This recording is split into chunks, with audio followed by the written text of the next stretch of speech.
നമുക്ക് പ്രാർത്ഥനയോടുകൂടി ഇന്നത്തെ ധ്യാനം നമുക്ക് ആരംഭിക്കാം.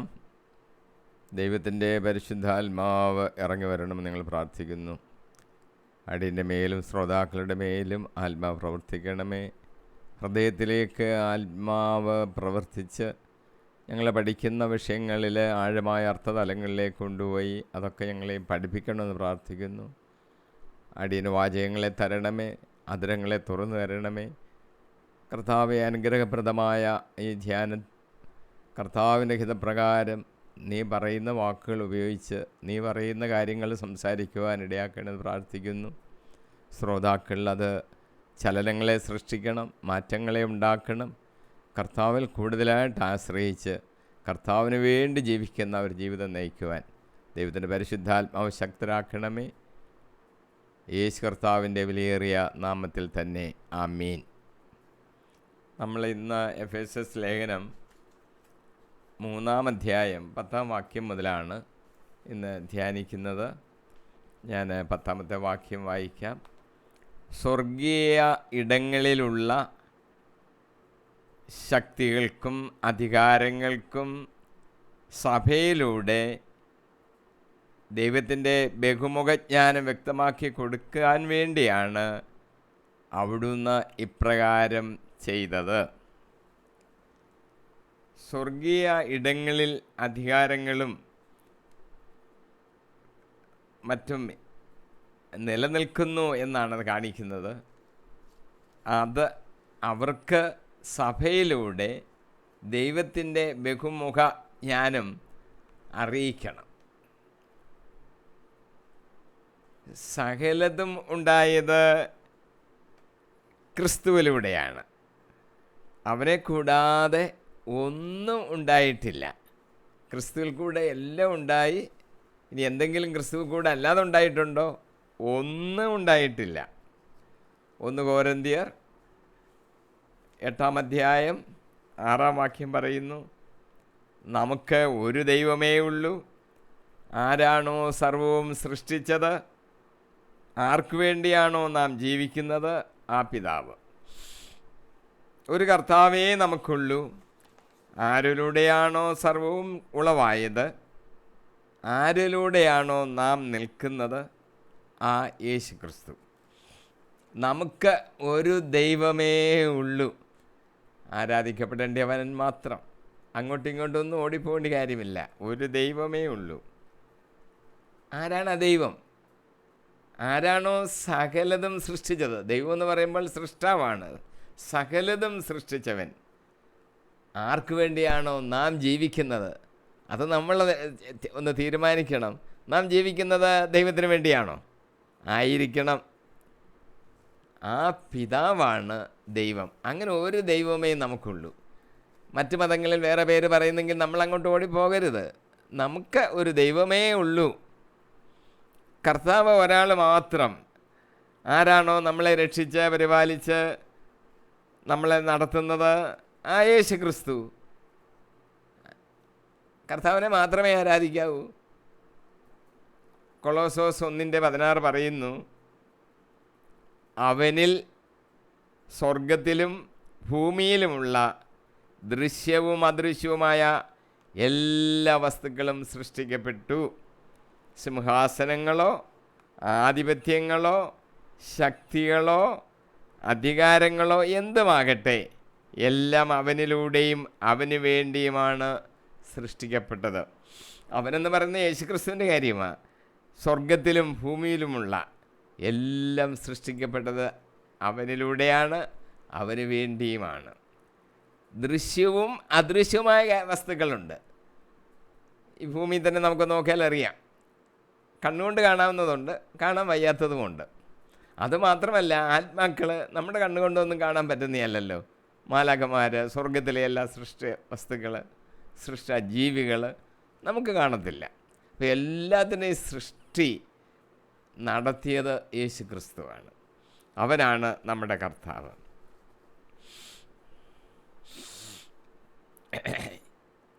യേശുവിൻ്റെ ദൈവത്വത്തെക്കുറിച്ച് സംശയിക്കുന്നവരുണ്ട്. സംശയിക്കേണ്ട കാര്യമില്ല. യേശുവാണ് യഥാർത്ഥ ദൈവം. ദൈവം മനുഷ്യനായി അവതരിച്ചു എന്നാണ് നമ്മൾ മനസ്സിലാക്കേണ്ടത്. അവൻ യഥാർത്ഥത്തിൽ ദൈവമാണ്. തൻ്റെ രണ്ടാമത്തെ വരവിനെക്കുറിച്ച് പറയുന്ന ഒരു വാചകം മത്തായിയുടെ സുവിശേഷം 16:27. അപ്പോൾ യേശുവിൻ്റെ ദൈവത്വത്തെക്കുറിച്ചൊരു സൂചന അവിടെയുണ്ട്. മനുഷ്യപുത്രൻ സ്വപിതാവിൻ്റെ മഹത്വത്തിൽ തൻ്റെ ദൂതന്മാരോടൊത്ത് വരാനിരിക്കുന്നു. മനുഷ്യപുത്രൻ ഇനിയും ഒന്നുകൂടെ വരും, രണ്ടാം വരവെന്ന് നമ്മൾ അതിനെ പറയുന്നത്. നമ്മൾ അത് പ്രതീക്ഷിച്ചിരിക്കുകയാണ്. തൻ്റെ പിതാവിൻ്റെ മഹത്വത്തിലാണ് ഇനിയും വരുന്നത്, ദൂതന്മാരോടൊത്ത്. അപ്പോൾ അവൻ ഓരോരുത്തർക്കും താങ്കളുടെ പ്രവൃത്തികൾക്കനുസരിച്ച് പ്രതിഫലം നൽകും. അത് നമ്മൾ മനസ്സിൽ വിചാരിക്കുന്നുണ്ടല്ലോ, നമുക്ക് പ്രതിഫലം കിട്ടും നമ്മുടെ പ്രവൃത്തികൾക്കനുസരിച്ച്. ആ പ്രവൃത്തികളൊക്കെ സൽപ്രവൃത്തികളായിരിക്കണം, നല്ല പ്രവൃത്തികളായിരിക്കണം, കർത്താവിനെ ഓർത്ത് കർത്താവിന് വേണ്ടി ചെയ്യുന്നതായിരിക്കണം. അതിനെല്ലാം പ്രതിഫലം കിട്ടും, ഒന്നും നഷ്ടപ്പെട്ടു പോകത്തില്ല. ഇവിടെ വെച്ച് അങ്ങ് ആഗ്രഹിക്കരുത് പ്രതിഫലം എന്താ ഇവിടെ വെച്ച് എനിക്ക് തരാത്തത് എന്നൊന്നും നമ്മൾ ചിന്തിക്കേണ്ട. എല്ലാം നമുക്ക് അവൻ തരും. വാക്ക് പറഞ്ഞവൻ വാക്ക് മാറത്തില്ല. ഒരിക്കൽ ജെറുസലേമിൽ വെച്ച് പ്രതിഷ്ഠയുടെ തിരുനാൾ നടക്കുമ്പോൾ യേശു സോളമൻ്റെ മണ്ഡപത്തിൽ കയറി പ്രസംഗിക്കുകയാണ്. ഇങ്ങനെയാണ് പറഞ്ഞിരിക്കുന്നത്, യോഹന്നാൻ സുവിശേഷം 10:30. ഞാനും പിതാവും ഒന്നാണ്. എന്നെ കാണുന്നവൻ പിതാവിനെയും കാണുന്നു എന്ന് യേശു യോഹന്നാൻ സുവിശേഷം 14:10 പറഞ്ഞിട്ടുണ്ട്. പിന്നെ പിതാവിനെ ഞങ്ങൾ കാണിച്ചു തരിക എന്ന് ഫിലിപ്പോസേ നീ പറയുന്നത് എന്താ?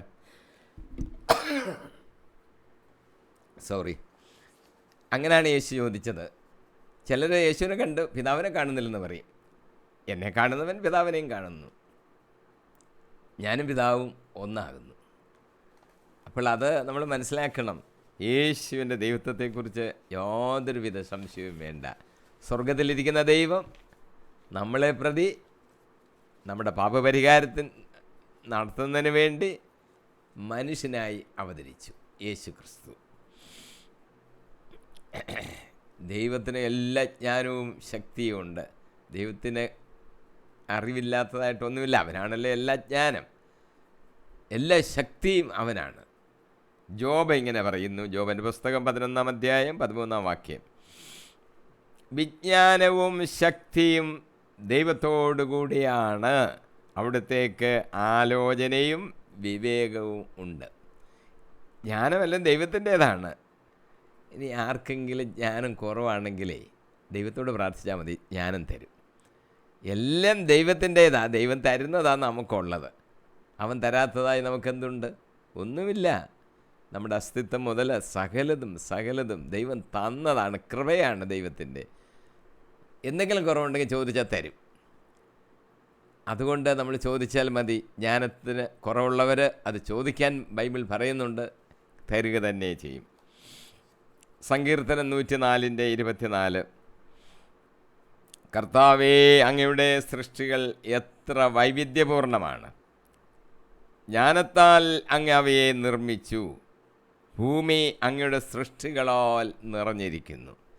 ദൈവത്തിൻ്റെ ജ്ഞാനമാണ് ഇതിനെല്ലാം നിർമ്മിച്ചത്. മണ്ടത്തരമായിട്ടും മോശമായിട്ടും ഒന്നും സൃഷ്ടിച്ചില്ല. ദൈവത്തിൻ്റെ ജ്ഞാനം ഇതിലെല്ലാം കാണുവാൻ സാധിക്കും. മനുഷ്യൻ്റെ സൃഷ്ടിയെക്കുറിച്ച് നമ്മൾ മനസ്സിലാക്കുന്നതിനെക്കാട്ടിൽ എത്തിയൊരു അഗാധമായ രീതിയിലാണ് കർത്താവിൻ്റെ ചിന്തകൾ, ജ്ഞാനം. ആ രീതിയിലാണ് നമ്മളെയൊക്കെ നിർമ്മിച്ചിരിക്കുന്നത്. 100 വയസ്സ് വരെയൊക്കെ നമ്മളങ്ങ് ജീവിച്ചിരിക്കുക, എല്ലാ ശരീരാവയവങ്ങളും പ്രവർത്തിക്കുക. ചിലർക്ക് ചില പ്രത്യേക അസുഖങ്ങളൊക്കെ ഉണ്ടാകുമ്പോൾ ചില നേരത്തെ മരിക്കുന്നു എന്നുള്ളതാണ് നമ്മൾ കാണുന്നത്. അത് വേറെ എന്തെങ്കിലും കാരണം കൊണ്ട് ആയിരിക്കാം. പക്ഷേ പ്രാർത്ഥിച്ചാൽ അതും അങ്ങ് സുഖപ്പെടും. എല്ലാ സൃഷ്ടി ജീവജാലങ്ങളെയും നോക്കൂ, കർത്താവ് എത്ര ജ്ഞാനത്തോടു കൂടിയാണ് അതിനെല്ലാം സൃഷ്ടിച്ച് ക്രമീകരിച്ച് ഈ പ്രപഞ്ചത്തിലാക്കിയിരിക്കുന്നത്. ദൈവത്തിൻ്റെ ഈ ബഹുമുഖ ജ്ഞാനം മറ്റുള്ളവരിലേക്ക് പകരപ്പെടുവാനുള്ള ഒരു ഉപാധിയായിട്ടാണ് സഭയിലെ അംഗങ്ങൾ. ഈ ജ്ഞാനം, ദൈവത്തിൻ്റെ ജ്ഞാനത്തെ മറ്റുള്ളവരിലേക്ക് പകരണം. അതാണ് നമ്മുടെ ഒരു ഉത്തരവാദിത്യം. നമ്മളെ അത് ഏൽപ്പിച്ചിരിക്കുകയാണ്. അതുകൊണ്ട് ആ ജോലിയൂടെ നമ്മൾ ചെയ്യണം.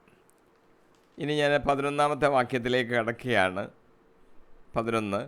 ഇത് നമ്മുടെ കർത്താവായ യേശുക്രിസ്തുവിൽ സാക്ഷാത്കരിക്കപ്പെട്ട അവിടുത്തെ നിത്യമായ ഉദ്ദേശത്തിന് അനുസൃതമാണ്. കർത്താവിൻ്റെ ഉദ്ദേശം, നിത്യമായ ഉദ്ദേശം, അത് നമ്മൾ പ്രത്യേകം ശ്രദ്ധിക്കണം. അല്ല താൽക്കാലികമായ ചില ചിന്തകളോ ഉദ്ദേശങ്ങളോ ലക്ഷ്യങ്ങളോ അല്ല. ദൈവത്തിന് നിത്യമായ ഉദ്ദേശങ്ങളുണ്ട്. നമ്മളെ സൃഷ്ടിച്ചതിനും അങ്ങനെയൊക്കെ തന്നെയാണ്. എല്ലാ കാര്യത്തിലും ദൈവത്തിന് ഉദ്ദേശമുണ്ട്. അത് നിത്യമായ ഉദ്ദേശങ്ങളാണ്. ദൈവത്തിൻ്റെ നിശ്ചയം ആർക്കും തടുക്കുവാൻ കഴിയാത്തതാണ്. ദൈവം ഒരു കാര്യം നിശ്ചയിച്ചു, തടുക്കുവാൻ സാധ്യമല്ല.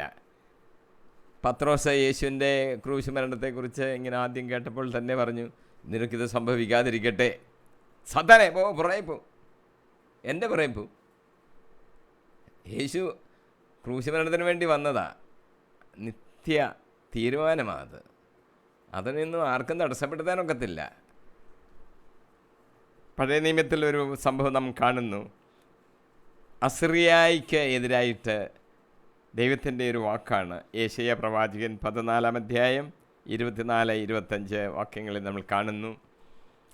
സൈന്യങ്ങളുടെ കർത്താവ് ശപഥം ചെയ്തിരിക്കുന്നു, ഞാൻ തീരുമാനിച്ചതുപോലെ സംഭവിക്കും, ഞാൻ നിശ്ചയിച്ചത് നിറവേറും, എൻ്റെ ദേശത്തുള്ള അസിറിയക്കാരെ ഞാൻ തകർക്കും, എൻ്റെ പർവ്വതത്തിൽ ഞാൻ അവനെ ചവിട്ടിമതിക്കും. ശത്രുക്കളായിട്ട് അസീറിയ ഇങ്ങനെ കയറി വരുക യുദ്ധം ചെയ്യാൻ, ഞാൻ ചവിട്ടിമതിക്കും. അതെൻ്റെ നിശ്ചയമാണ്, അത് നിറവേറ്റും, ആർക്കും തടുക്കുവാൻ സാധ്യമല്ല. രണ്ടാമതൊരു കാര്യം, ദൈവത്തിൻ്റെ നിശ്ചയം നിറവേറും, മാറ്റിയൊന്നും വെക്കത്തില്ല. ജെറമ്യാ 21:29 ബാബിലോൺ വിജനമാക്കാനുള്ള കർത്താവിൻ്റെ തീരുമാനം പൂർത്തിയാകുന്നതുകൊണ്ട് ദേശം വിറക്കുകയും വേദനയാൽ പുളയുകയും ചെയ്യുന്നു. ബാബിലോൺ വിജനമാകണമെന്നുള്ള ആ കാര്യം കർത്താവിൻ്റെ തീരുമാനമാണ്. അത് നിറവേറും, നിറവേറാതിരിക്കത്തില്ല. മൂന്നാമതൊരു കാര്യം, തെരഞ്ഞെടുപ്പിൽ ലക്ഷ്യം ദൈവം നിറവേറ്റുന്നു, ആ ലക്ഷ്യം ഇല്ലാതാക്കുന്നില്ല. ദമാസ്കസിലേക്കുള്ള യാത്രാമധ്യയാണല്ലോ പൗലോസ് മാനസാന്തരപ്പെട്ട് യേശു ക്രിസ്തുവിനെ ദൈവപുത്രനായിട്ട് തന്നെ വിശ്വസിച്ച് യേശുവിനെക്കുറിച്ച് പ്രസംഗിക്കാൻ ആരംഭിക്കാനുള്ള ആ സംഭവം ഉണ്ടായത് ദമാസ്കസിലേക്കുള്ള യാത്രയിലാണ്. അപ്പോസ്തല പ്രവൃത്തികൾ 26:16 ഇങ്ങനെ എഴുതിയിരിക്കുന്നു. ദൈവം യേശുക്രിസ്തു തന്നെ പൗലോസിനോട് പറയുകയാണ്, നീ എഴുന്നേറ്റ് നിൽക്കുക, ഇപ്പോൾ നീ എന്നെപ്പറ്റി കണ്ടതും ഇനി കാണുവാനിരിക്കുന്നതുമായവയ്ക്ക് സാക്ഷിയും ശുശ്രൂഷകനുമായി നിന്നെ നിയമിക്കാനാണ് ഞാൻ നിനക്ക് പ്രത്യക്ഷപ്പെട്ടിരിക്കുന്നത്. ഇത്രയും നാളും ക്രിസ്തീയ വിശ്വാസികൾക്ക് ശത്രുവായി യേശുക്രിസ്തുവിൻ്റെ ശത്രു എന്നുള്ള നിലയിൽ പ്രവർത്തിച്ച പൗലോസ് യേശുവിനാൽ പിടിക്കപ്പെടുകയാണ്. നീ എൻ്റെ ശുശ്രൂഷകനാകാൻ നിന്നെ നിയമിക്കുകയാണ്, നീ കണ്ടതിന് സാക്ഷിയായിരിക്കണം. കർത്താവിൻ്റെ നിശ്ചയം അത് പിന്നെ മാറ്റത്തില്ല. ആ തെരഞ്ഞെടുപ്പിൽ കർത്താവിന് നിശ്ചയമുണ്ട്, അനാദിയിലുള്ള നിശ്ചയമാണ്, അത് മാറുകയില്ല. സാത്താൻ്റെ പ്രവൃത്തികളെ നശിപ്പിക്കുക, അത് കർത്താവിൻ്റെ ഒരു ഉദ്ദേശമാണ്, അത് നിറവേറ്റും. 1 യോഹന്നാൻ 3:8 പറയുന്നു, പാപം ചെയ്യുന്നവൻ പിശാചിൽ നിന്നുള്ളവനാണ്, പിശാചിൻ്റെ പ്രവൃത്തികളെ നശിപ്പിക്കുന്നതിന് വേണ്ടിയാണ് ദൈവപുത്രൻ പ്രത്യക്ഷനായത്. പിശാചിൻ്റെ പ്രവൃത്തികളെ എല്ലാം നശിപ്പിച്ച് കളയും, അതിനു വേണ്ടിയാണ് യേശുക്രിസ്തു പ്രത്യക്ഷൻ ആയത്. രക്ഷയുടെ പദ്ധതിയിൽ കർത്താവിന് മുൻ നിർണയമുണ്ട്, നേരത്തെ തീരുമാനങ്ങളാണ്. ഉദാഹരണങ്ങൾ നമുക്ക് ചിന്തിക്കാം.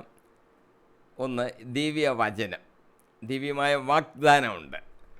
ആദ്യ മാതാപിതാക്കൾ പാപം ചെയ്ത് കഴിഞ്ഞപ്പോൾ ദൈവമായ കർത്താവ് സർപ്പത്തെ ശപിച്ചുകൊണ്ട് പറഞ്ഞ വാചകം ഉൽപ്പത്തി 3:15, നീയും സ്ത്രീയും തമ്മിലും നിൻ്റെ സന്തതിയും അവളുടെ സന്തതിയും തമ്മിൽ ഞാൻ ശത്രുത ഉളവാക്കും, അവൻ നിന്റെ തല തകർക്കും, നീ അവൻ്റെ കുതികാലിൽ പരിക്കേൽപ്പിക്കും. സ്ത്രീ എന്ന് പറയുന്നത് മാതാവിനെക്കുറിച്ചാണ്, കന്യാമറിയത്തെക്കുറിച്ചാണ്. പുത്രൻ എന്ന് പറയുന്നത് യേശുക്രിസ്തുവിനെക്കുറിച്ചാണ്. എത്രയോ വർഷങ്ങൾക്ക് ശേഷം സംഭവിക്കാൻ പോകുന്ന ഒരു കാര്യം, സംഭവിക്കുമെന്നുള്ള തീർച്ചയുള്ള ഈ കാര്യം അന്നേ ദൈവം പറയുക. ഈ സാത്താനെ അല്ലെങ്കിൽ ആ സർപ്പത്തെ ശപിച്ചുകൊണ്ട് പറയുകയാണ്, നീയും സ്ത്രീയും തമ്മിൽ ഞാൻ ശത്രുത ഉളവാക്കും.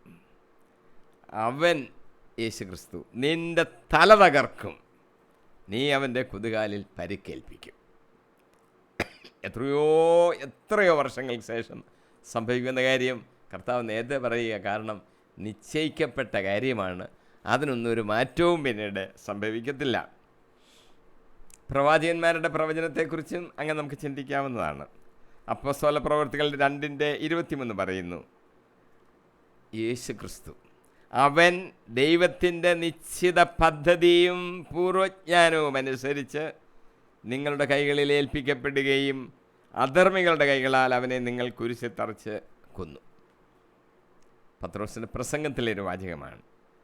യേശുക്രിസ്തു അവരുടെ കൈകളിൽ ഏൽപ്പിക്കപ്പെടുകയും അവർ അവനെ കുരിശിൽ തറച്ച് കൊല്ലുകയും ചെയ്തത് യാദൃച്ഛികമായി സംഭവിച്ചതല്ല, ദൈവത്തിൻ്റെ നിശ്ചിത പദ്ധതിയും പൂർവജ്ഞാനവും അനുസരിച്ച് സംഭവിച്ചതാണ്. അത് ദൈവത്തിൻ്റെ പദ്ധതിയാണ്, ദൈവത്തിന് നേരത്തെ തന്നെ അറിയാവുന്ന കാര്യമാണ്. അല്ലാതെ യാദൃച്ഛ്യമായിട്ട് അവർ യൂത അങ്ങോട്ട് ഒറ്റ കൊടുത്ത് ഇവർ പിടിച്ചു, വിസ്തരിച്ചു, മരണത്തിന് വിധിച്ചു, കൊന്നും കളഞ്ഞു, പെട്ടെന്ന് അങ്ങനെ സംഭവിക്കുന്നതല്ല. പിന്നെയോ അത് ദൈവത്തിൻ്റെ പദ്ധതിയാണ്, പൂർവജ്ഞാനവും അവിടെയുണ്ട്. അത് നമ്മൾ മനസ്സിലാക്കിയിരിക്കാനാണ് പറഞ്ഞത്. നമ്മുടെയൊക്കെ തിരഞ്ഞെടുപ്പിനെക്കുറിച്ചും പറയുമ്പോഴേ മുൻകൂട്ടി അറിഞ്ഞവരെയാണ് അവൻ തിരഞ്ഞെടുത്തിരിക്കുന്നത്. റോമാലേഖനം 8:29 പറയുന്നു, അവൻ മുൻകൂട്ടി അറിഞ്ഞവരെ തൻ്റെ പുത്രൻ്റെ സാദൃശ്യത്തോടെ അനുരൂപരാക്കുകയും മുൻകൂട്ടി നിശ്ചയിക്കുകയും ചെയ്തു. ഇത് തൻ്റെ പുത്രൻ അനേകം സഹോദരരിൽ ആദ്യജാതൻ ആകുന്നതിന് വേണ്ടിയാണ്. മുൻകൂട്ടി അറിഞ്ഞവരെയാണ് തിരഞ്ഞെടുത്തിരിക്കുന്നത്, അല്ലാതെ യാദൃച്ഛ്യമായിട്ട് ഇങ്ങനെ അങ്ങ് സംഭവിക്കുമൊന്നുമല്ല. അവൻ്റെ സാദൃശ്യത്തോടെ അനുരൂപരാക്കുന്നു. അതും കർത്താവ് തീരുമാനിച്ചിരിക്കുക, ഇന്നാരെ ഇന്നാരെ ഇന്നാരെ അവരെ മുൻകൂട്ടി തിരഞ്ഞെടുത്തിരിക്കുക. ദൈവത്തിൻ്റെ ജ്ഞാനത്തെക്കുറിച്ച് നമ്മൾ ചിന്തിക്കുമ്പോൾ എല്ലാം മുന്നമേ ഉള്ളതാണ് ദൈവത്തിൻ്റെ ജ്ഞാനം. 1 കൊരിന്ത്യർ 2:7 ഇങ്ങനെ പൗലോസ് എഴുതിയിരിക്കുന്നു, രഹസ്യവും നിഗൂഢവുമായ ദൈവിക ജ്ഞാനമാണ് ഞങ്ങൾ പ്രസംഗിക്കുന്നത്. അത് നിഗൂഢമാണ്, ഇപ്പം വെളിപ്പെടുത്തി കിട്ടിയിട്ടുള്ളവയാണ് പൗലോസ് പ്രസംഗിക്കുന്നത്. അത് നിഗൂഢമായ ദൈവിക ജ്ഞാനമാണ്. അത് നമ്മുടെ മഹത്വത്തിനായി യുഗങ്ങൾക്ക് മുമ്പ് തന്നെ ദൈവം നിശ്ചയിച്ചിട്ടുള്ളതുമാണ്. ഈ പറയുന്ന കാര്യങ്ങൾ ദൈവം യുഗങ്ങൾക്ക് മുമ്പ് തന്നെ നിശ്ചയിച്ചിട്ടുള്ളതാണ്. എന്തിനു വേണ്ടിയാണ്? നമ്മുടെ മഹത്വത്തിന് വേണ്ടിയാണ്, അല്ല പെട്ടെന്നെടുത്ത ഒരു തീരുമാനമൊന്നുമല്ല. ഇതെല്ലാം ദൈവം നേരത്തെ തീരുമാനിച്ച കാര്യങ്ങളാണ്. പൗലോസ് തീത്തോസിനോട് പറയുന്നു, ഈ വാഗ്ദാനങ്ങളൊക്കെ സകലത്തിന് മുമ്പേ ചെയ്തിട്ടുള്ളതാണ്, സകലത്തിനും മുമ്പേ വാഗ്ദാനം ചെയ്തിരിക്കുന്നു പലതും. തീത്തോസ് 1:2 നിത്യജീവൻ്റെ പ്രത്യാശ വ്യാജം പറയാത്തവനായ ദൈവം യുഗങ്ങൾക്ക് മുമ്പ് വാഗ്ദാനം ചെയ്തിട്ടുള്ളതും തക്ക സമയത്ത് തൻ്റെ വചനത്തിൻ്റെ പ്രഘോഷണം വഴി വെളിപ്പെടുത്തിയിട്ടുള്ളതുമാണ്. ഈ പ്രവചനങ്ങളും വാഗ്ദാനങ്ങളും ഒക്കെ യുഗങ്ങൾക്ക് മുമ്പേ തന്നെ ചെയ്തിട്ടുള്ളതാണ്. കൃത്യസമയത്ത് തക്ക സമയത്ത് അതിൻ്റെ സംഭവിക്കുകയും ചെയ്യും. നമ്മളൊക്കെ യേശുവിൻ്റെ രക്തത്താൽ തളിക്കപ്പെടുന്നു, അതും നേരത്തെ തീരുമാനിച്ച കാര്യമാണ്. 1 പത്രോസ് 1:2 പറയുന്നു, പിതാവായ ദൈവത്താൽ തിരഞ്ഞെടുക്കപ്പെട്ടവരും യേശുക്രിസ്തുവിന് വിധേയരായിരിക്കുന്നതിനും അവൻ്റെ രക്തത്താൽ തളിക്കപ്പെടുന്നതിനും വേണ്ടി മുൻകൂട്ടി നിശ്ചയിക്കപ്പെട്ടവരും ആത്മാവിനാൽ വിശുദ്ധീകരിക്കപ്പെട്ടവരുമായി ചിതറിപ്പാർക്കുന്ന ആൾക്കാർക്ക് യഹൂദന്മാരാണ് എഴുതുന്നത്. അപ്പോൾ രക്തത്താൽ തളിക്കപ്പെടുന്ന കാര്യം ദൈവം നേരത്തെ തീരുമാനിച്ച കാര്യം. ആരെയൊക്കെ ആരുടെ ദേഹത്തോട്ടാണ് യേശുക്രിസ്തുവിൻ്റെ രക്തം തളിക്കപ്പെടേണ്ടത് തീരുമാനിച്ചതാണ്. വിശുദ്ധീകരിക്കപ്പെട്ടത് ആരൊക്കെയാണെന്ന് തീരുമാനിച്ച കാര്യമാണ്. അവരുടെ മേലാണ് തളിക്കപ്പെടുന്നത്. ദൈവം എന്തെല്ലാം സൃഷ്ടിച്ചു, ചുമ്മാ അങ്ങ് കളിച്ചു വരുന്നതല്ല. ദൈവത്തിന് ഓരോന്നിനും നിശ്ചിതമായ ലക്ഷ്യമുണ്ട്. ചുമ്മാ അതങ്ങനെ വലിച്ചു വാരി ഇടാനുള്ളതൊന്നുമല്ല. നിശ്ചിത ലക്ഷ്യത്തോടു കൂടിയാണ് ഓരോന്നും സൃഷ്ടിക്കപ്പെട്ടിരിക്കുന്നത്. സുഭാഷിതങ്ങളിലെ 16:4 പറയുന്നു, കർത്താവ് ഓരോന്നിനെയും നിശ്ചിത ലക്ഷ്യത്തോടുകൂടെ സൃഷ്ടിച്ചു. അനർത്ഥ ദിനത്തിന് വേണ്ടി അവിടുന്ന് ദുഷ്ടരെയും സൃഷ്ടിച്ചു. ഈ ദുഷ്ടർ ധാരാളം കടന്ന് വഴകുകയല്ലേ. എന്തിനാ ദൈവം ഈ ദുഷ്ടരെയൊക്കെ സൃഷ്ടിച്ചത്? അനർത്ഥ ദിനത്തിന് വേണ്ടി സൃഷ്ടിച്ചതിരിക്കുക. എന്തിനാ കാട്ടിലെ കാട്ടുമൃഗങ്ങളെയൊക്കെ സൃഷ്ടിച്ചത്? അതൊക്കെ ഇങ്ങോട്ട് കയറി നമ്മളെയൊക്കെ ഉപദ്രവിക്കുന്നല്ലോ. അനർത്ഥ ദിനത്തിന് വേണ്ടി അതിനെയും സൃഷ്ടിച്ചിരിക്കുകയാണ്. ഉദ്ദേശമുണ്ട്, ലക്ഷ്യമുണ്ട്. ക്രിസ്തുവിൻ്റെ കാര്യം തന്നെ നേരത്തെ തന്നെ നിയോഗിക്കപ്പെട്ടിരിക്കുകയാണ്. 1 പത്രോസ് 1:20 പറയുന്നു, അവനാകട്ടെ, യേശുക്രിസ്തുവിൻ്റെ കാര്യം, അവനാകട്ടെ ലോകസ്ഥാപനത്തിന് മുമ്പ് തന്നെ നിയോഗിക്കപ്പെട്ടിരുന്നവനും ഈ അവസാന കാലത്ത് നിങ്ങൾക്കായി വെളിപ്പെടുത്തപ്പെട്ടവനുമാണ്. യേശുക്രിസ്തു അവതാരം ചെയ്യുമെന്നും ക്രൂശ് മരണമൊക്കെ എന്നേ നിയോഗിക്കപ്പെട്ടിരിക്കുന്നതാണ്. അവസാന കാലമായപ്പോൾ അത് നമുക്ക് വെളിപ്പെടുത്തപ്പെട്ട് കിട്ടിയിരിക്കുന്നു. അല്ല, ദൈവം പെട്ടെന്നെടുത്തൊരു തീരുമാനമല്ല. ഇത് അനാദിയിലെ തീരുമാനിച്ചിരിക്കുന്ന കാര്യങ്ങളാണ്.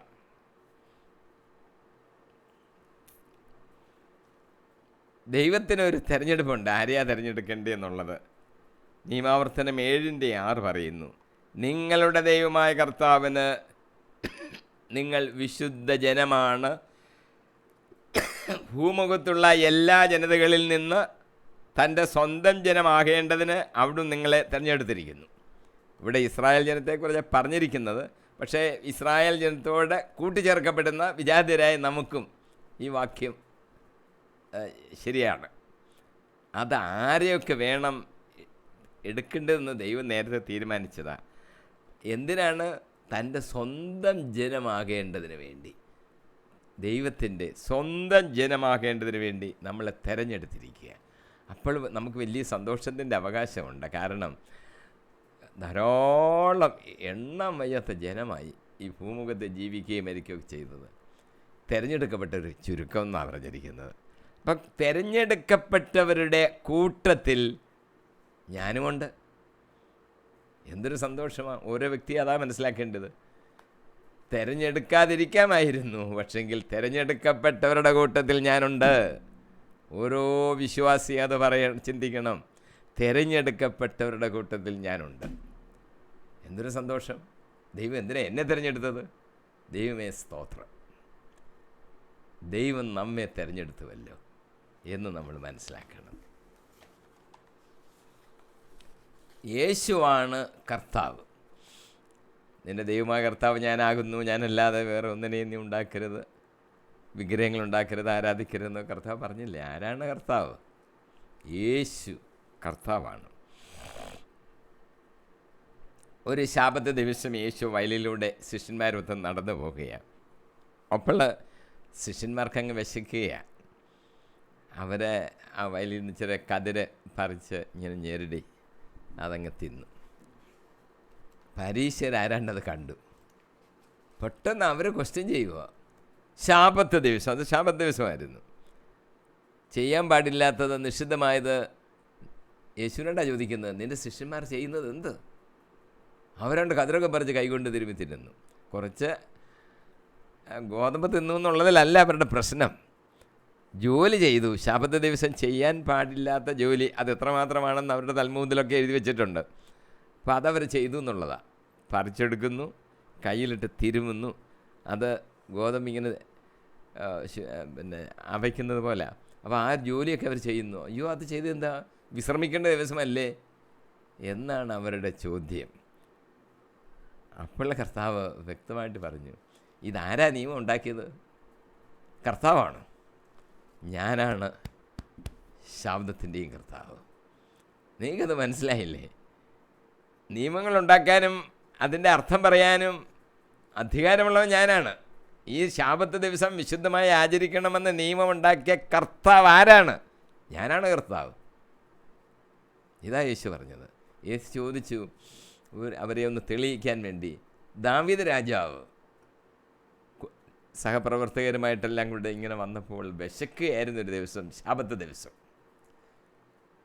ദേവാലയത്തിൽ കയറി. പുരോഹിതന്മാർക്കല്ലാതെ വേറെ ആർക്കും ഭക്ഷിക്കാൻ പാടില്ലാത്ത കാഴ്ചയപ്പോൾ അവിടെ ഇരിക്കുക. ദാവീദ് എടുത്ത് ഭക്ഷിച്ചു. അവിടെ ആരും അത് തെറ്റാണെന്ന് പറയുന്നില്ല. വിശന്ന് മരിക്കുന്നതിന് പകരം കാഴ്ചയപ്പം അവിടെ ഇരുന്നത് ഭക്ഷിക്കുക, അതാണ് വേണ്ടത്. യേശു പറഞ്ഞു, ശാബത്തിൻ്റെയും കർത്താവ് ഞാനാണ്. യേശുവാണ് കർത്താവ്, ആരാധിക്കപ്പെടേണ്ട അവനാണ്.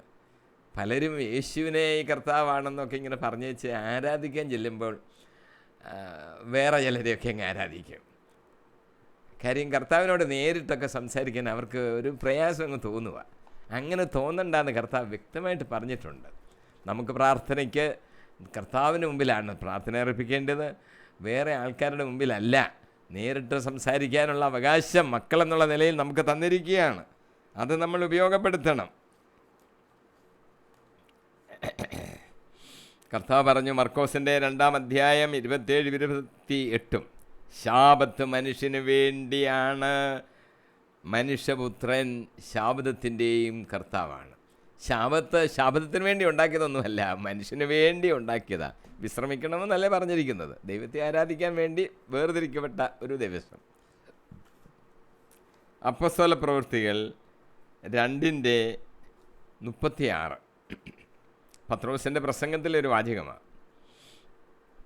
നിങ്ങൾ കുരിശിൽ തറച്ച യേശുവിനെ ദൈവം കർത്താവും ക്രിസ്തുവുമാക്കി ഉയർത്തിയെന്ന് ഇസ്രായേൽ ജനം മുഴുവനും വ്യക്തമായി അറിയട്ടെ. നമുക്കിനി 3:12 വാക്യത്തിലോട്ട് കയറാം. 12 വാക്യം, അവനിലുള്ള വിശ്വാസം മൂലം ആത്മധൈര്യവും ദൈവത്തെ സമീപിക്കാൻ സാധിക്കുമെന്ന പ്രത്യാശയും നമുക്കുണ്ട്. ദൈവത്തെ സമീപിക്കാൻ സാധിക്കുമെന്ന പ്രത്യാശയും നമുക്കുണ്ട്. പലർക്കും ആ പ്രത്യാശ കുറവാണ്. ദൈവത്തിനോട് എങ്ങനെ നേരിട്ട് പറയുന്നതെന്നാണ് പലർക്കും വിചാരം. അതിന് വേറെ ആൾക്കാരെ കൂട്ടുപിടിക്കാൻ ശ്രമിക്കുക, ആവശ്യമില്ല. നമുക്ക് ആ ധൈര്യം ഉണ്ട്. ആത്മധൈര്യത്തോടെ ദൈവത്തെ സമീപിക്കുക എന്നതുകൊണ്ട് അർത്ഥമാക്കുന്നത് ഉറപ്പോടും ആത്മവിശ്വാസത്തോടും കൂടെ ദൈവത്തോട് സംസാരിക്കുവാൻ നമുക്ക് സാധിക്കും എന്നതാണ്. ആത്മധൈര്യം വേണം, വിശ്വാസം വേണം. അങ്ങനെ നമുക്ക് ദൈവത്തോട് സംസാരിക്കുവാൻ സാധിക്കും. പഴയ നിയമത്തിലെ ദൈവത്തോട് സംസാരിക്കാൻ ആൾക്കാർക്ക് അങ്ങനെ ഒരു ഭയമായിരുന്നു അന്നവർക്ക്. ഇപ്പോൾ അങ്ങനെയല്ല നമ്മൾ മനസ്സിലാക്കേണ്ടത്. ദൈവത്തോട് സംസാരിക്കുവാൻ ആത്മധൈര്യത്തോട് വിശ്വാസത്തോടുകൂടിയും ദൈവത്തോട് സംസാരിക്കുവാൻ നമുക്ക് സാധിക്കും. എഫെസോസ് 6:20 പൗലോസ് എഴുതിയിരിക്കുന്നു, സുവിശേഷ രഹസ്യത്തിൻ്റെ ബന്ധനസ്ഥനായ സ്ഥാനപതിയാണല്ലോ ഞാൻ. എൻ്റെ കടമയ്ക്കൊത്ത വിധം ധീരതയോടെ പ്രസംഗിക്കാൻ വേണ്ടി നിങ്ങൾ പ്രാർത്ഥിക്കണം. എൻ്റെ കടമയ്ക്ക് ഒത്തവണ്ണം ധീരതയോടെ പ്രസംഗിക്കുവാൻ എനിക്ക് സാധിക്കാൻ വേണ്ടി നിങ്ങൾ പ്രാർത്ഥിക്കണം. ധൈര്യമാണ് നമുക്ക് വേണ്ടത്. ആത്മാവ് നമുക്ക് ധൈര്യം തരും എന്ന് നമ്മൾ ഓർക്കണം. അങ്ങനെ ധൈര്യത്തോടുകൂടി പ്രസംഗിക്കുവാൻ നമുക്ക് സാധിക്കണം. ദൈവമേ, അതിന് ഞങ്ങളെ ശക്തീകരിക്കണമേ എന്ന് നമ്മൾ പ്രാർത്ഥിക്കണം. അപ്പോസ്തല പ്രവൃത്തികളിലെ 4:31 ഒരു സംഭവം വിവരിച്ചിരിക്കുന്നു. അവർ പ്രാർത്ഥിച്ചുകൊണ്ടിരിക്കുകയായിരുന്നു, അപ്പോസ്തലന്മാരും മറ്റ് ജനങ്ങൾ, വിശ്വാസികളെല്ലാം കൂടെ. പ്രാർത്ഥന കഴിഞ്ഞപ്പോൾ അവർ സമ്മേളിച്ചിരുന്ന സ്ഥലം കുലുങ്ങി. അവരെല്ലാവരും പരിശുദ്ധാത്മാവിനാൽ പൂരിതരായി ദൈവവചനം ധൈര്യപൂർവ്വം പ്രസംഗിച്ചു. പരിശുദ്ധാത്മാവ് അവരിൽ വന്ന് നിറഞ്ഞു. അവർ ദൈവവചനം പ്രസംഗിക്കാൻ തുടങ്ങി. ധൈര്യപൂർവ്വം പ്രസംഗിച്ചു. അതാണ് എൻ്റെ ഒരു പ്രത്യേകത. ഇത് ആരാണ് ഈ ധൈര്യം കൊടുത്തത്? പരിശുദ്ധാത്മാവ് കൊടുത്ത ധൈര്യമാണ്. അങ്ങനെ പ്രസംഗിക്കുവാൻ, പ്രാർത്ഥിക്കുവാനൊക്കെയും ദൈവം നമ്മളെ സഹായിക്കുന്നു. പരിശുദ്ധാത്മാവിനാൽ അവർ ധൈര്യപ്പെട്ടു. നേരത്തെ ഈ 12 അപ്പോസ്തലന്മാർ അന്ന് അവർക്ക് വെറും മീൻപിടുത്തക്കാരാണെന്ന് നമുക്ക് വേണമെങ്കിൽ പറയാമായിരുന്നു. ഗലീലരായ ആൾക്കാർ മീൻപിടുത്തവും ഗലീലി കടലിൻ്റെ ചുറ്റുമൊക്കെ നടക്കുന്ന മീൻ പിടിക്കുന്നവരാണ്. പക്ഷേ ഇപ്പോഴങ്ങനെയല്ല. വലിയ പ്രാസംഗികർ ധൈര്യത്തോടെ എങ്ങനെ സാധിച്ചു? ഈ അറിവ് അവർക്ക് അവിടെ നിന്ന് കിട്ടി. പരിശുദ്ധാത്മാവ് കൊടുത്ത ജ്ഞാനത്താൽ ധൈര്യമായിട്ട് പ്രസംഗിക്കുവാൻ പത്രോസിൻ്റെ നേതൃത്വത്തിലാണ് അവർക്ക് സാധിക്കുന്നു. ഇതാണ് പ്രത്യേകത. കർത്താവ് നമ്മളെ ധൈര്യമുള്ളവരാക്കി തീർക്കുന്നു. 1 തിമോഥെയോസ് 3:13 പൗലോസ് എഴുതിയിരിക്കുന്നു, സ്തുത്യർഹമായി ശുശ്രൂഷ ചെയ്യുന്നവർ ബഹുമാന്യമായ സ്ഥാനം നേടുകയും യേശുക്രിസ്തുവിലുള്ള വിശ്വാസത്തിൽ അടിയുറച്ച് ആത്മധൈര്യം സമ്പാദിക്കുകയും ചെയ്യും. ശുശ്രൂഷ ചെയ്യുന്ന പലരും ഉണ്ടല്ലോ, അവർക്ക് നമ്മളൊരു ബഹുമാന്യസ്ഥാനം കൊടുക്കും. ആർക്കാണ് കൂടുതൽ ബഹുമാന്യസ്ഥാനം കിട്ടുന്നത്? സ്തുത്യർഹമായി ശുശ്രൂഷ ചെയ്യുന്നവർക്ക് കൂടുതൽ ബഹുമാന്യമായ സ്ഥാനം ലഭിക്കും എന്ന് മാത്രമല്ല, യേശുക്രിസ്തുവിലുള്ള വിശ്വാസത്തിൽ അടിയുറച്ച് ആത്മധൈര്യവും കിട്ടും. നമുക്ക് ഈ ആത്മധൈര്യം എങ്ങനെ കിട്ടുന്നത്? യേശുക്രിസ്തുവിലുള്ള വിശ്വാസത്താലാണ് നമുക്ക് ആത്മധൈര്യം കിട്ടുന്നത്. എനിക്ക് ആൾക്കാരോട് ഇത് പറയാൻ പ്രയാസമാണ്. യേശുക്രിസ്തുവിൽ വിശ്വസിച്ചാൽ ഈ ആത്മധൈര്യം നമുക്ക് കിട്ടും. അല്ല, സ്റ്റേജിൽ ഇങ്ങനെ കയറി പ്രസംഗിക്കാൻ ചിലർക്ക് പ്രയാസമുണ്ട്. യേശുക്രിസ്തുവിൽ വിശ്വസിച്ചാൽ ആത്മധൈര്യം കിട്ടും. ഹെബ്രായ ലേഖനം 4:16 പറയുന്നു, അതിനാൽ വേണ്ട സമയത്ത് കരുണയും കൃപാവരവും ലഭിക്കുന്നതിനായി നമുക്ക് പ്രത്യാശയോടെ, വിത്ത് ബോൾഡ്നെസ് എന്ന ഇംഗ്ലീഷിലാണ് പറഞ്ഞിരിക്കുന്നത്, കൃപാവരത്തിൻ്റെ സിംഹാസനത്തെ സമീപിക്കാം. നമ്മൾ സമീപിക്കേണ്ട സിംഹാസനം യേശുക്രിസ്തു ഇരിക്കുന്ന സിംഹാസനമാണ്. കൃപാവരത്തിൻ്റെ സിംഹാസനം എന്ന് അറിയുന്നത് അവിടോട്ട് സമീപിച്ചാൽ മതി. പേടിക്കൊന്നും വേണ്ട, അത് കൃപാവരത്തിൻ്റെ സിംഹാസനമാണ്. അവിടെ പോയാൽ നമുക്ക് ധൈര്യം, ആത്മധൈര്യം കിട്ടുമെന്ന് അവിടെ പറഞ്ഞിരിക്കുന്നത്. ആത്മധൈര്യം, പ്രത്യാശയോടെ, ധൈര്യത്തോടെ നമുക്ക് പ്രാർത്ഥിക്കാനും കർത്താവിനോട് ചോദിക്കാനും ഒക്കെയും സാധിക്കും. നമ്മൾ ആ കൃപാവരത്തിൻ്റെ സിംഹാസനത്തെ സമീപിച്ചാൽ മതി. പേടിക്കൊന്നും വേണ്ട, കൃപാവരത്തിൻ്റെ സിംഹാസനം ന്യായ വിസ്താരത്തിനുള്ള സിംഹാസനമല്ല. അവനിപ്പോൾ കൃപാവരത്തിൻ്റെ സിംഹാസനത്തിലാണല്ലോ ഇരിക്കുന്നത്. 1 യോഹന്നാൻ 4:17 പറയുന്നു, വിധി ദിനത്തിൽ നമുക്ക് ആത്മധൈര്യം ഉണ്ടാകേണ്ടതിന് സ്നേഹം നമ്മിൽ പൂർണ്ണത പ്രാപിച്ചിരിക്കുന്നു. എന്തെന്നാൽ ഈ ലോകത്തിൽ തന്നെ നാം അവനെ പോലെയായിരിക്കും. ആത്മധൈര്യം ഉണ്ടാകുന്നതിന് വേണ്ടി ഇപ്പോൾ തന്നെ നമ്മൾ സ്നേഹത്തിൽ അങ്ങ് പൂർണ്ണരായിരിക്കുക. നാം അവനെ പോലെ ആയിരിക്കുന്നു. ക്രിസ്തുവിനെ പോലെ അങ്ങ് ആകുമ്പോൾ നമുക്ക് ഈ ലോകത്തിൽ വെച്ച് തന്നെ അങ്ങനെ ക്രിസ്തുവിനെ പോലെ ആകുമ്പോൾ ആത്മധൈര്യം കിട്ടും. ദൈവസന്നിധിയിലേക്ക് പ്രവേശിക്കുവാനുള്ള ആത്മധൈര്യം എന്ന് അവിടെ പറഞ്ഞ വാചകം. അപ്പോൾ ദൈവസന്നിധിയിലേക്കുള്ള പ്രവേശനം, അതിനെക്കുറിച്ചൊന്ന് ചിന്തിക്കണം നമ്മൾ. സങ്കീർത്തനം 24:3-4 വാക്യങ്ങൾ പറയുന്നു. ഞാൻ വായിക്കുകയാണ്, കർത്താവിൻ്റെ മലയിൽ ആര് കയറും? അവിടുത്തെ വിശുദ്ധ സ്ഥലത്തെ ആര് നിൽക്കും? കളങ്കമറ്റ കൈകളും നിർമ്മലമായ ഹൃദയവും ഉള്ളവനാണ് അവിടെ പ്രവേശിക്കുന്നത്. മിഥ്യയുടെ മേൽ മനസ്സ് പതിക്കാത്തവനും കള്ളസത്യം ചെയ്യാത്തവനും തന്നെ അവർക്കാണ് കർത്താവിൻ്റെ മലയിലേക്ക് പ്രവേശിക്കുവാൻ സാധിക്കുന്നത്. യേശയ്യാ 26:2 പറയുന്നു, വിശ്വസ്തത പാലിക്കുന്ന നീതിനിഷ്ഠമായ ജനതയ്ക്ക് പ്രവേശിക്കുവാൻ വാതിലുകൾ തുറക്കുവീൻ. വിശ്വസ്തത പാലിക്കണം, നീതിനിഷ്ഠയുള്ള ഒരു ജനതയായിരിക്കണം. അവർക്ക് പ്രവേശിക്കാൻ വേണ്ടിയാണ് വാതിലങ്ങോട്ട് തുറക്കാൻ പറയുന്നത്. യോഹന്നാൻ്റെ സുവിശേഷം 10:9 വാക്യം യേശു ക്രിസ്തു പറഞ്ഞിരിക്കുകയാണ്, ഞാനാണ് വാതിൽ, എന്നിലൂടെ പ്രവേശിക്കുന്നവൻ രക്ഷ പ്രാപിക്കും. അവൻ അകത്ത് വരികയും പുറത്തു പോവുകയും മേച്ചൽ സ്ഥലം കണ്ടെത്തുകയും ചെയ്യും. ഈ വാതിലാണ്. വാതിൽ ഒന്നേ ഉള്ളെന്ന് ഓർത്തോണം. ചിലർ വാതിൽ മാറി മാറി അവിടെ ഇവിടെയൊക്കെ തൊട്ട് അറിയാൻ വയ്യ ഏതാ വാതിലെന്ന്. യേശുക്രിസ്തുവാകുന്ന വാതിൽ മാത്രമേ ഉള്ളൂ. വേറെ വാതിൽ തട്ടിക്കൊണ്ടിരിക്കാമെന്ന് മാത്രമേ ഉള്ളൂ, പ്രവേശിക്കാനൊക്കത്തില്ല. ഒറ്റ വാതിൽ, അത് യേശുക്രിസ്തുവാകുന്ന വാതിൽ. അവിടെ വേണം തട്ടാൻ. അപേക്ഷയും പ്രാർത്ഥനയും അവിടെ സമർപ്പിക്കേണ്ടത്. റോമാലേഖനം 5:2 നമുക്ക് കൈവന്നിരിക്കുന്ന ഈ കൃപയിലേക്ക് അവൻ മൂലം വിശ്വാസത്താൽ നമുക്ക് പ്രവേശനം ലഭിച്ചിരിക്കുന്നു. ദൈവം മഹത്വത്തിൽ പങ്കുചേരാമെന്ന പ്രത്യാശയിൽ നമുക്ക് അഭിമാനിക്കാം. വിശ്വാസത്താലാണ് കയറുന്നത് എന്ന് നമുക്കറിയണം. അത് കൃപയാണ്. ആ വിശ്വാസം നമുക്കുണ്ടാകാനും കൃപയാൽ നമുക്കകത്ത് പ്രവേശിക്കാനും സാധിക്കുന്നത്. യേശു ക്രിസ്തുവിലുള്ള വിശ്വാസത്താലാണ് നമുക്ക് പ്രവേശനം ലഭിച്ചിരിക്കുന്നത്. യോഹന്നാന്റെ സുവിശേഷം 3:16 അവനിൽ വിശ്വസിക്കുന്ന ഏവനും നശിച്ചു പോകാതെ നിത്യജീവൻ പ്രാപിക്കേണ്ടതിനു വേണ്ടി തൻ്റെ ഏകജാതനെ നൽകുവാൻ തക്കവിധം ദൈവം ലോകത്തെ അത്രമാത്രം സ്നേഹിച്ചു. ആർക്കാണ് പ്രവേശനം? അവന് വിശ്വസിക്കുന്ന ഏവനും പ്രവേശനം. യോഹന്നാൻ 5:24 പറയുന്നു, സത്യമായി ഞാൻ നിങ്ങളോട് പറയുന്നു, എൻ്റെ വചനം കേൾക്കുകയും എന്നെ അയച്ചവനെ വിശ്വസിക്കുകയും ചെയ്യുന്നവന് നിത്യജീവനുണ്ട്. അവന് ശിക്ഷാവിധി ഉണ്ടാകുന്നില്ല, പ്രത്യുത അവൻ മരണത്തിൽ നിന്ന് ജീവനിലേക്ക് കടന്നിരിക്കുന്നു. ആ വചനം വിശ്വസിക്കണമെന്നുള്ളതാണ് പ്രശ്നം, പറഞ്ഞിരിക്കുന്ന കാര്യം.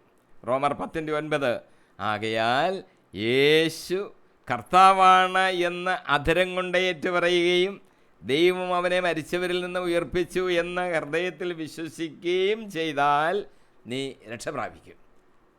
കർത്താവായ യേശു മരിച്ചതിന് ശേഷം ഉയർത്തെഴുന്നേറ്റു. എൻ്റെ പാപപരിഹാരമാണ് ഇതെല്ലാം സംഭവിച്ചത്. അവൻ എൻ്റെ രക്ഷകനാണ്, അവൻ എൻ്റെ കർത്താവാണ് എന്ന് വാഗൊണ്ട് ഏറ്റു പറയണം, രക്ഷ പ്രാപിക്കും. അല്ല, വേറെ വഴിയൊന്നുമില്ല. ഇനി നമ്മൾ 13 വാക്യത്തിലോട്ട് കയറുകയാണ്. 3:13 അതിനാൽ ഞാൻ നിങ്ങൾക്ക് വേണ്ടി സഹിക്കുന്ന പീഡകളെ പ്രതി നിങ്ങൾ ഹൃദയവ്യഥ അനുഭവിക്കരുത് എന്ന് ഞാൻ അഭ്യർത്ഥിക്കുന്നു. ഈ പീഡകളത്രേ നിങ്ങളുടെ മഹത്വം. സത്യവിശ്വാസികൾ ക്ഷീണിച്ച് പോകരുത്. 2 കൊരിന്ത്യർ 4:16-17 ഞാൻ വായിക്കുന്നു. ഞങ്ങൾ ഭക്തനാശരാകുന്നില്ല. ഞങ്ങളിലെ ബാഹ്യമനുഷ്യൻ ക്ഷയിച്ചുകൊണ്ടിരിക്കുകയാണെങ്കിലും ആന്തരിക മനുഷ്യൻ അനുദിനം നവീകരിക്കപ്പെടുന്നു.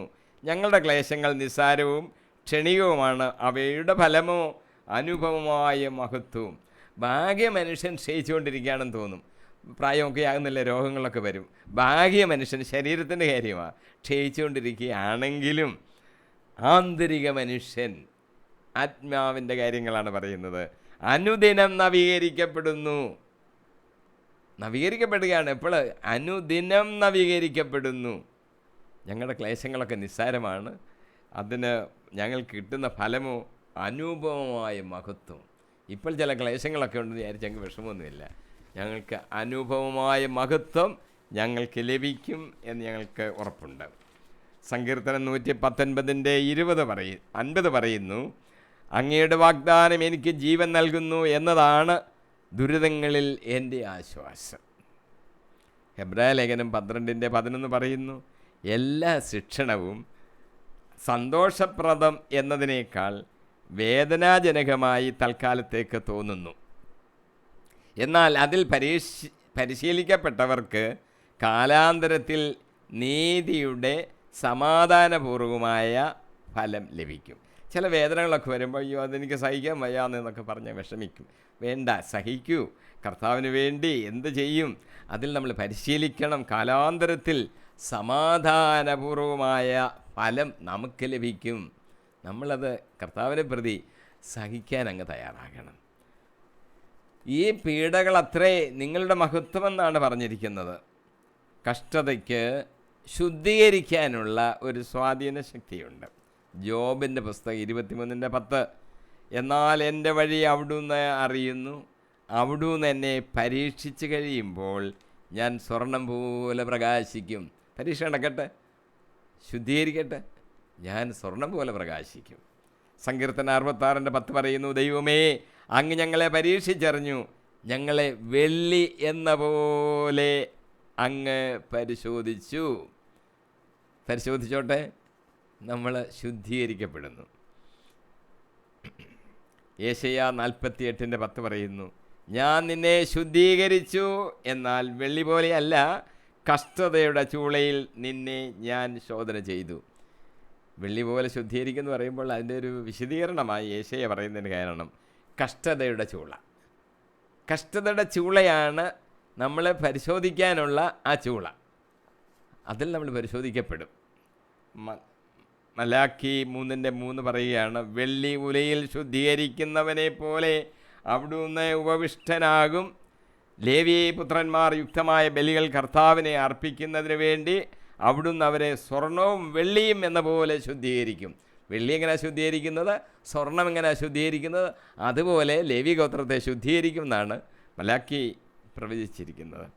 1 പത്രോസ് 1:7 പറയുന്നു, അഗ്നി ശോധനയെ അതിജീവിക്കുന്ന നശ്വരമായ സ്വർണത്തേക്കാൾ വിലയേറിയതായിരിക്കും പരീക്ഷകളെ അതിജീവിക്കുന്ന നിങ്ങളുടെ വിശ്വാസം.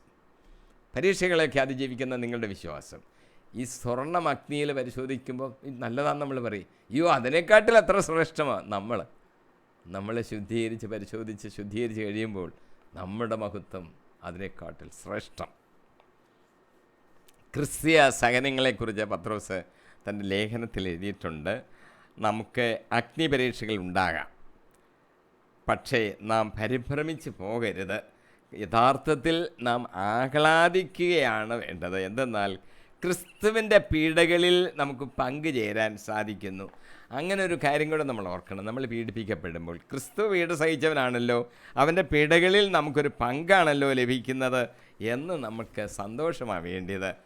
അവൻ്റെ മഹത്വം വെളിപ്പെടുമ്പോൾ നമുക്ക് ആഹ്ലാദിക്കുവാൻ സാധിക്കും. നമ്മൾ ഈ പീഡകൾ ഇപ്പോൾ സഹിച്ചാൽ, ക്രിസ്തുവിൻ്റെ നാമനിമിത്തം നിന്ദിക്കപ്പെടുമ്പോൾ നമ്മൾ ഭാഗ്യവാന്മാരാണ്. മഹത്വത്തിൻ്റെ ആത്മാവ് നമ്മളിൽ വസിക്കുന്നുണ്ട്, അത് തെളിവാണ്. നമ്മൾ പീഡിപ്പിക്കപ്പെടുമ്പോൾ നമ്മൾ ഭാഗ്യവാന്മാരാണ്. കാരണം മഹത്വത്തിൻ്റെ ആത്മാവ്, പരിശുദ്ധാത്മാവിനെ കുറിച്ചാണ് പറയുന്നത്, നമ്മളിലുണ്ട് എന്നുള്ളൊരു തെളിവാണ്.